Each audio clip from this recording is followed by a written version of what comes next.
Bonsoir. Merci d'être au rendez-vous pour passer en revue les principales informations de ce jour. L'armée libanaise continue à encadrer le processus de retour des déplacés dans les villages frontaliers au Liban Sud. Ceux-ci ont été tristement surpris par l'ampleur des dégâts causés aux maisons, aux infrastructures, aux édifices religieux et aux vestiges archéologiques. L'armée israélienne a quant à elle poursuivi ses agressions. Israélienne a fait exploser les environs d'une mosquée à Ouazzani et des bulldozers ont procédé au déracinement d'arbres dans une ferme de Majidiyeh à Hasbaya. Elle a aussi érigé des digues de terre à proximité de la position de l'armée libanaise à l'entrée ouest de la ville de Houla et détruit des maisons aux bulldozers dans la région de Marj Houla. À Faïlha, à l'ouest de Baïsi Jabal, des soldats israéliens maintiennent leur position à proximité du centre de la force intérimaire des Nations Unies au Liban, à une dizaine de mètres seulement du poste de l'armée libanaise.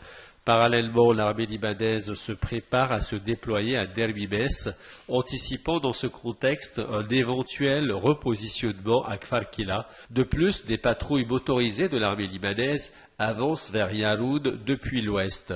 Dans un message publié sur son compte X, le porte-parole arabophone de l'armée israélienne, Avichai Aderai, a précisé que les autorités israéliennes poursuivraient leurs actions militaires dans le cadre de la lutte contre le Hezbollah et que l'armée israélienne avait récemment redéployé ses troupes dans diverses zones du sud, conformément à l'accord de cessez-le-feu.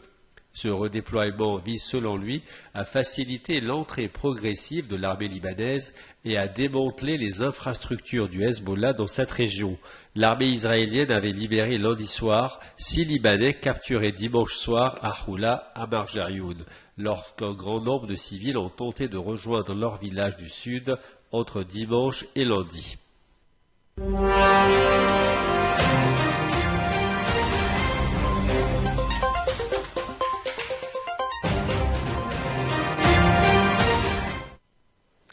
Le président américain Donald Trump a réitéré sa volonté de voir les Palestiniens de la bande de Gaza vivre sans violence et indiqué qu'il en parlerait bientôt avec le Premier ministre israélien à Washington. J'aimerais que les Palestiniens vivent dans une région où ils peuvent vivre sans perturbation, sans révolution et sans violence, a affirmé le président Trump à bord de l'avion Air Force One, le ramenant de Floride. La bande de Gaza, c'est l'enfer depuis tant d'années. Je pense donc que les gens pourraient vivre dans des zones beaucoup plus sûres et peut-être beaucoup plus confortables, a-t-il dit. Interrogé pour savoir s'il croyait toujours en la solution de 2 États, israéliens et palestiniens, il a répondu « Je vais en parler avec Benjamin Netanyahou dans un avenir pas très lointain, il va venir ici. » Il n'a mentionné aucune date, mais indiqué que ce serait très bientôt. Donald Trump avait évoqué l'idée d'un plan visant à faire le ménage dans la bande de Gaza, disant vouloir envoyer les Palestiniens de ce petit territoire palestinien vers l'Égypte et la Jordanie pour obtenir la paix, déclenchant ainsi une volée de dénonciations dans le monde arabe. Le président Trump s'est entretenu avec le roi Abdallah II de Jordanie et le président égyptien Abdel Fattah el-Sisi. Des sources jordaniennes ont affirmé refuser tout transfert des Palestiniens. Le Qatar a pour sa part réitéré son soutien à la solution de 2 États, après les propos du président américain Donald Trump qui a répété vouloir déplacer les habitants de Gaza vers l'Égypte et la Jordanie. Notre position a toujours été claire sur la nécessité pour le peuple palestinien d'obtenir ses droits et sur le fait que la solution de 2 États est la seule voie à suivre pour résoudre la question palestinienne, a déclaré le porte-parole du ministère qatari des Affaires étrangères, Majed El-Ansari, en réponse à une question d'un journaliste sur les propos tenus par le président américain. Entre-temps, plus de 300 000 personnes ont regagné le nord de Gaza à la faveur du fragile cessez-le-feu en place depuis le 19 janvier entre Israël et le Hamas. La quasi-totalité des 2,4 millions d'habitants de la bande de Gaza avaient été déplacés par la guerre provoquée lors de l'attaque du 7 octobre 2023. Cette idée de déplacer les Palestiniens vers l'Égypte ou la Jordanie a été vivement critiquée par l'Iran, notamment par le porte-parole du ministère iranien des Affaires étrangères, Ismail Baqai. Celui-ci avait affirmé dans un message sur X que la coercition politique et les manipulations démographiques ne pourront pas forcer les Palestiniens à migrer, ajoutant que Gaza est la patrie des Palestiniens et qu'ils ont payé un prix extrêmement élevé pour y rester. Pour sa part, le guide suprême iranien Ali Khamenei a déclaré que Gaza avait mis Israël à genoux dans une allusion au récent cessez-le-feu dans le territoire palestinien. L'accord de cessez-le-feu et de libération d'otages conclu entre Israël et le Hamas est entré en vigueur il y a un peu plus d'une semaine dans le but de mettre un terme à plus de 15 mois de guerre. Le petit Gaza limité a mis à genoux le régime sioniste, armé jusqu'aux dents et entièrement soutenu par l'Amérique, a déclaré le guide Khamenei lors d'une réunion avec des responsables à Téhéran. Une délégation de haut niveau du ministère russe des Affaires étrangères, présidée par l'envoyé spécial du président russe pour le Moyen-Orient et l'Afrique et vice-ministre des Affaires étrangères, Mikhail Bogdanov, est arrivée dans la capitale syrienne. Il s'est entretenu avec le chef de l'administration militaire syrienne, Ahmed al-Shara, et rencontré le ministre syrien des Affaires étrangères, Asad al-Shibani. Au programme des discussions, les relations bilatérales, les intérêts économiques et éventuellement le droit d'asile accordé à Bachar el-Assad. Cette visite s'inscrit dans le cadre du renforcement des relations historiques entre la Fédération de Russie et la Syrie sur la base d'intérêts communs, a déclaré M. Bogdanov, soulignant que la Russie est attachée à l'unité, à l'indépendance et à l'intégrité territoriale de la Syrie, ainsi qu'à la réconciliation et à la paix sociale dans le pays.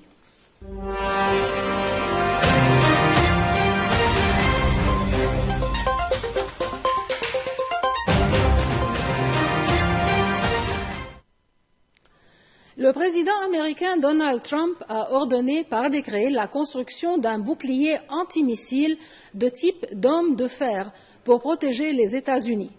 Nous devons commencer immédiatement la construction du bouclier antimissile dôme de fer le plus avancé technologiquement, a-t-il déclaré devant des élus républicains réunis en Floride. À bord de l'avion ramenant Donald Trump à Washington, un haut responsable de la Maison-Blanche a confirmé que le président avait signé un décret pour développer ce que nous appelons un dôme de fer américain, un bouclier de défense antimissile total pour protéger le territoire américain. L'expression dôme de fer fait référence à l'un des systèmes de défense d'Israël qui protège le pays des attaques par missiles et roquettes, mais aussi par drones. Ce système a intercepté de milliers de roquettes depuis sa mise en service en 2011. Il a un taux d'interception d'environ 90% selon l'industrie militaire israélienne Rafael qui a participé à sa conception. Israël a d'abord développé seul le dôme de fer après la guerre du Liban de 2006 avant d'être rejoint par les États-Unis qui ont adopté leur savoir-faire en matière de défense et de milliards de dollars de soutien financier. En Ukraine, l'armée russe a revendiqué la prise du village de Dvorichna dans la région de Kharkiv, ce qui illustre les difficultés de Kiev à contenir les troupes ennemies. Des unités russes du groupement de troupes ouest ont libéré la localité de Dvorechnaya, a indiqué le ministère russe de la Défense. Avant le début de l'offensive contre l'Ukraine en 2022, cette localité comptait quelques 3500 habitants. Les forces russes sont parvenues, début janvier, à établir une tête de pont en franchissant l'Oskil, rivière de l'Est de l'Ukraine et obstacle naturel qui séparait dans ce secteur les positions des deux camps. Elles avancent désormais dans la partie occidentale de la région de Kharkiv, dont elles avaient été chassées à l'automne 2022 lors d'une contre-attaque ukrainienne fulgurante. La localité de Dvorchnaya s'était ainsi retrouvée sous occupation au début de l'attaque de février 2022, avant d'être prise par Kiev quelques mois plus tard. Les troupes du Kremlin sont désormais à quelques kilomètres seulement de Kupiansk, une ville qui comptait environ 25 000 habitants avant la guerre et qui constitue la principale place forte ukrainienne de cette zone. Les forces de Kiev sont également en difficulté dans la région orientale de Donetsk, tout particulièrement autour de Pokrovsk, ville clé pour la logistique militaire et l'industrie du charbon.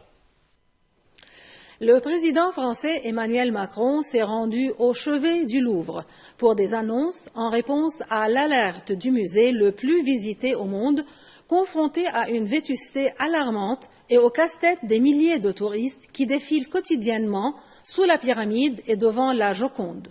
Le musée cristallise l'attention depuis que sa présidente directrice, Laurence Descartes, a tiré la sonnette d'alarme dans une note du 13 janvier à la ministre de la Culture Rachida Dati. Le document égrène les problèmes que confronte le Louvre. Un conseiller présidentiel relève que la réflexion porte aussi sur le lieu d'accrochage de la Joconde, car l'engouement des visiteurs, qui sont 20 000 par jour, à l'admirer sans confirmer un éventuel déplacement du portrait de Mona Lisa dans un nouvel espace. Or, les travaux nécessaires se chiffrent, selon la direction du musée, en centaines de millions d'euros. Le chiffre d'1 demi-milliard a circulé sans être confirmé. Si l'entretien des vestiges du passé laisse à désirer, les exploits futuristes sont des plus ambitieux. DeepSeek, le rival chinois de ChatGPT, a surpris les analystes par sa capacité à égaler les performances de ses principaux concurrents américains qui dominaient jusqu'à présent l'intelligence artificielle générative pour une fraction de leur coût. L'application a grimpé en tête des téléchargements sur l'App Store, fait plonger en bourse le géant américain des puces spécialisé dans l'intelligence artificielle et suscité une vague d'avertissements de la Silicon Valley à la Maison-Blanche. En fait, DeepSeek a été conçu par une start-up chinoise. Il offre de nombreuses fonctionnalités similaires à celles de ses concurrents occidentaux, comme écrire des paroles de chansons ou aider à affronter la situation de la vie quotidienne. Ces performances, qu'il s'agisse de rédiger du code complexe ou de résoudre des problèmes mathématiques difficiles, ont surpris les experts. DeepSeek peut communiquer dans plusieurs langues, mais lorsqu'il est interrogé sur des sujets sensibles, comme par exemple le président Xi Jinping, il propose de parler d'autre chose. La Chine ambitionne de devenir le leader de l'intelligence artificielle d'ici 2030, avec des investissements prévus de plusieurs dizaines de milliards d'euros dans ce domaine au cours des prochaines années. Maintenant, vers l'univers du cinéma, avec une excellente nouvelle pour le 7e art libanais. Le film Yunnan, réalisé par Amir Fakhreddin, a été sélectionné pour la compétition officielle du Festival international du film de Berlin, plus connu sous le nom de la Berlinale. Il sera en lice pour le prestigieux Ours d'Or aux côtés des plus grands films internationaux. Yunnan, écrit et réalisé par Amir Fakhreddin, réunit un casting de premier plan. Le talentueux acteur libanais Josh Khabbaz, l'icône du cinéma européen Anna Tchigula, ainsi que Tom Vlaskia et Sibel Kekili, que vous avez découvert dans la série culte Game of Thrones.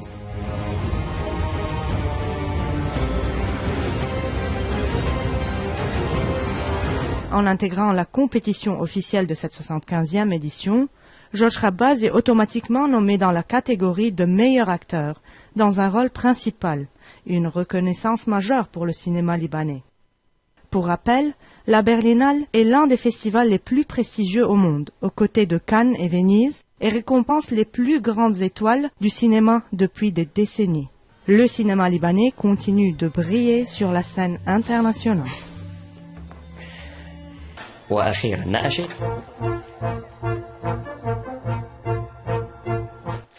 Une belle réussite pour notre pays et on leur souhaite tout le succès possible à Berlin. Sur ce, nous terminons ce journal. Merci pour votre attention. Bonsoir.